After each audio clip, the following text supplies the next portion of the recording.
A curious child asked his father, "Dad, where did people come from?"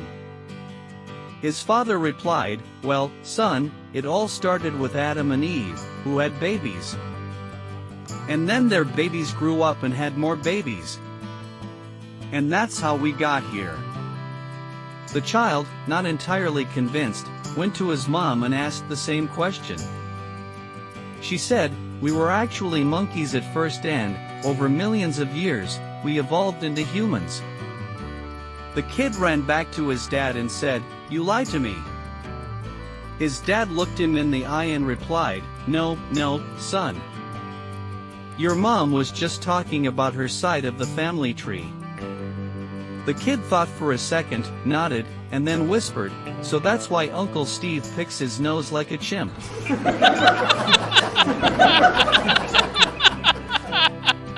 Wife, honey, if you had to describe me in one word, what would it be? Husband, well, I can't do it in one word. So how about a string of letters? A, B, C, D, F, G, H, I, J, K. Wife, flattered and curious, "Ah, that's sweet. What does that stand for?" Husband, adorable, beautiful, charming, delightful, elegant, fabulous, gorgeous, and hot. Wife, you're such a sweet talker. But what about IJK? Husband, smirking, "Oh, that stands for I'm just kidding." The wife raises an eyebrow and says, "Well then, LMNOP, leave me now or never order pizza for you again."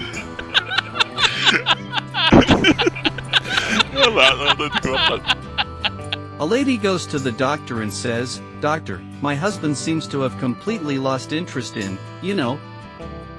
The doctor hands her an experimental pill and says, "Crush it and slip it into his mashed potatoes tonight. Let's see if that reignites the spark."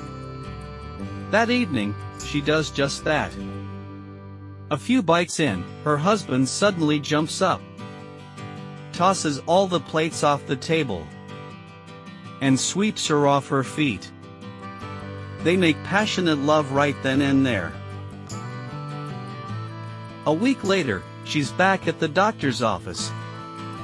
"Doc, the pill was a little too effective. We practically turned our dining room into a scene from a romance novel." The doctor says, "I'll make sure the foundation covers any damages to your table." She waves it off and says, "Oh, don't worry, it wasn't at home. We're actually banned from the Olive Garden now."